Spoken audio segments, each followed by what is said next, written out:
Imagine करो कि रात का टाइम है और बहुत ही सुंदर बारिश वाला मौसम हो रखा है। कुछ ही देर में बारिश स्टार्ट हो जाती है और तुम नोटिस करते हो कि यार आज तो बारिश बिल्कुल वर्टिकली सीधी गिर रही है, थोड़ी सी भी स्लांटेड नहीं है।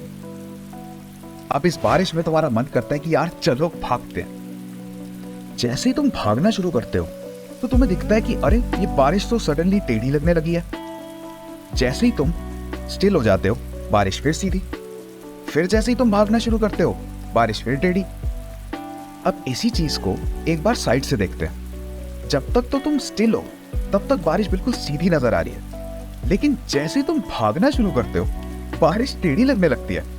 अरे वाह, तो ये चल क्या रहा है? चलो एक और एग्जांपल देखते हैं। यहां पे अब हमारे पास दो बॉल पड़ी हुई हैं जिनको मैं किसी भी डायरेक्शन में कोई भी वेलोसिटी दे सकता हूं और ये बॉल्स उन वेलोसिटीज से लॉन्च हो जाएंगी। मैंने ना एक एग्जाम्पल सेट करके रखा हुआ है जिसमें मैं रेड बॉल को ऊपर की तरफ वेलोसिटी दे रहा हूं और येलो को लेफ्ट की तरफ। तो इन बॉल्स को लॉन्च करके देखते हैं। तो ये मोशन तो एक्सपेक्टेड है कि रेड बॉल ऊपर की तरफ जाएगी और येलो बॉल लेफ्ट की तरफ जाएगी। लेकिन अब मैं इस एग्जैक्ट सेम एग्जाम्पल को, exact same set of velocities को रेड बॉल के पर्सपेक्टिव से देखता हूँ। एक काम करते हैं, ये ग्रिड पहले गायब कर देते हैं ताकि विजुअलाइजेशन और इजी हो जाए। अब देखो, जब मैं इन बॉल्स को लॉन्च करता हूँ तो ऐसा नहीं लग रहा कि येलो बॉल हमारी तरफ आ रही है। एक्चुअल में इनका मोशन अभी भी वही है कि रेड बॉल ऊपर जा रहा है और येलो बॉल लेफ्ट की तरफ जा रहा है। बट जब मैं सेम एग्जाम्पल को रेड बॉल के पर्सपेक्टिव से देखता हूं तो हमें लगता है कि येलो बॉल हमारी तरफ आ रही है। इंटरेस्टिंग है नहीं? तो चल क्या रहा है? ऐसा क्यों है कि जो बारिश है और बॉल है उसकी वेलोसिटीज हैं तो सीधी बट दिखती टेढ़ी है? इसके पीछे एक बहुत शानदार कंसेप्ट है जिसको बोलते हैं रिलेटिव वेलोसिटी। बचपन में तुमने ऐसे एग्जांपल्स भी देखे होंगे ना कि जब आप कार में, मतलब कार चल रही है और आप कार में बैठे हो तो आसपास के ट्रीज, फ्लावर्स, जो रॉक्स होते हैं वो सब पीछे जाते हुए दिखते हैं।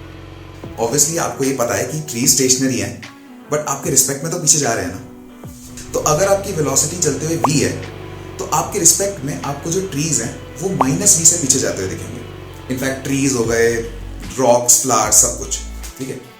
अब लेट्स से आप अपने दोस्त के साथ सैर करने निकले, ठीक है। अब आप दोनों की वेलोसिटी v है मान लो, तो आपके रिस्पेक्ट में उसकी वेलोसिटी 0 होगी। क्यों? क्योंकि जब आप साथ में सैर कर रहे हो तो उसकी पोजीशन जो है वो पहले भी आपके साइड में ही थी और 10-15 मिनट बाद भी आपके साइड में ही है।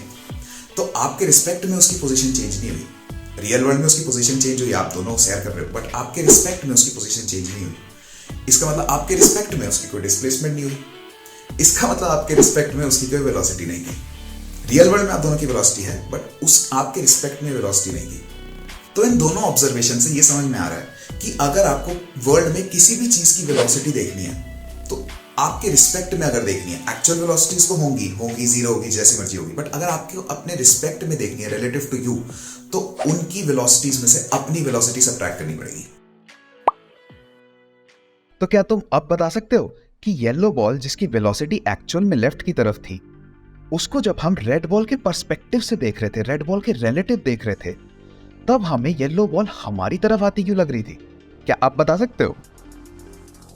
वो इसलिए क्योंकि मान लो मैंने रेड बॉल को वेलोसिटी दी थी vr, v रेड, और ग्रीन बॉल को वेलोसिटी दी थी vg, यानी v ग्रीन बेसिकली। तो इनकी एक्चुअल में रियल वर्ल्ड में तो वेलोसिटीज vr और vg हैं, बट अगर आपको ग्रीन बॉल को रेड बॉल के रिलेटिव देखना है, रेड बॉल के रिस्पेक्ट में देखना है, तो उसमें से रेड बॉल की वेलोसिटी सब्ट्रैक्ट करनी पड़ेगी। अभी बात करेगी, अगर आपको अपने रिस्पेक्ट में कुछ देखना है तो अपनी वेलोसिटी सब्ट्रैक्ट करनी पड़ेगी। तो हमें चाहिए बेसिकली vg माइनस vr, और वेक्टर्स का सब्ट्रैक्शन कैसे होता है? vg प्लस माइनस vr, यानी vg एंड माइनस vr मतलब रिवर्स बेसिकली, तो माइनस vr। और अब हम इन दोनों का एडिशन कर देंगे तो नेट आंसर आता है ये हो गया vg माइनस vr, और इसीलिए आपको ये बॉल टेढ़ी आती हुई दिखती है। समझ में आया? तो अब इसी एक्सप्लेनेशन से क्या तुम ये बता सकते हो कि बारिश टेढ़ी क्यों लग रही थी?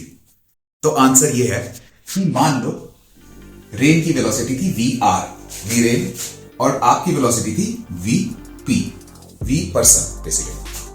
तो ये तो हो गई उनकी रियल वर्ल्ड वेलोसिटीज, बट अगर मुझे पर्सन के रिस्पेक्ट में देखना है कि बारिश कैसी दिख रही है या फिर कुछ भी इनफैक्ट कैसा दिख रहा है, तो मुझे वर्ल्ड के हर ऑब्जेक्ट में से वीपी सब्ट्रैक्ट करना पड़ेगा। ये फैक्ट बारिश की इंडिविजुअल बूंदों पे भी अप्लाई करेगा। तो बारिश की इंडिविजुअल बूंदें जो वीआर से नीचे आ रही हैं, अभी हम एक्सेलरेशन ग्रेविटी को अभी फिलहाल के लिए साइड में रख रहे हैं, तो बारिश जो वीआर से आ रही है, जो इंडिविजुअल बूंदें भी वीआर से नीचे आ रही हैं, पर्सन के रिस्पेक्ट में वो वीआर माइनस वीपी से नीचे आएंगी। इसका मतलब बारिश की जो वेलोसिटी है वीआर, उसमें से जब मैं वीपी सब्ट्रैक्ट कर दूंगा माइनस वीपी, तब जो नेट रिजल्ट आएगा वीआर माइनस वीपी, वो आएगा डायगोनल। इसीलिए बारिश पर्सन को टेढ़ी आती दिखती है। एक्चुअल में टेढ़ी नहीं है, बट पर्सन को टेढ़ी आती दिखती है। समझ में आया? अब मैं वेलोसिटी वेक्टर्स के साथ दिखाता हूँ कि क्या चल रहा है। तो ये हो गई आपकी रेन की वेलोसिटी जो वर्टिकली नीचे की तरफ है। तो जैसे ही आप भागना शुरू करते हो तो ये हो गया आपकी वेलोसिटी का वेक्टर जो ईस्ट की तरफ पॉइंट कर रहा है। तो अगर मुझे रेन की रिलेटिव वेलोसिटी निकालनी है, मतलब रिलेटिव टू क्यू निकालनी है, तो मुझे आपकी वेलोसिटी सब्ट्रैक्ट करनी पड़ेगी।